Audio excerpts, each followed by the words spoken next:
அரசு விழாக்களில் மாநில பாடலே முதலில் பாடப்பட வேண்டும் என உத்தரவிட்டு ஒன்றிய உள்துறை அமைச்சகம் புதிய வழிகாட்டுதல் நெறிமுறைகளை வெளியிட்டுள்ளது.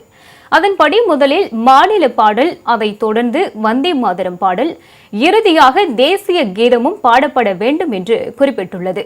தேசிய பாடல், தேசிய கீதத்தை பாடும்போது அதன் அசல் வரிகள், சரியான உச்சரிப்பு முறைகளை துல்லியமாக பின்பற்ற வேண்டும் என்றும் உத்தரவிடப்பட்டுள்ளது.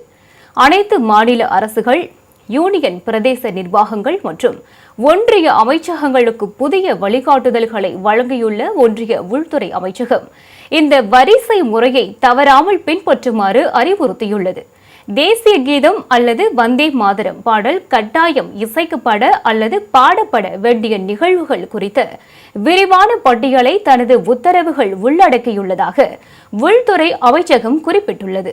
நிர்ணயிக்கப்பட்ட விதிமுறைகள் கண்டிப்பாக பின்பற்றப்படுவதை உறுதி செய்யும் வகையில் தங்கள் கட்டுப்பாட்டில் உள்ள நிறுவனங்கள் மற்றும் அமைப்புகளுக்கு தகுந்த அறிவுறுத்தல்களை வழங்குமாறு அனைத்து மாநில அரசுகள், யூனியன் பிரதேச நிர்வாகங்கள் மற்றும் ஒன்றிய அமைச்சகங்களை உள்துறை அமைச்சகம் கேட்டுக் கொண்டுள்ளது.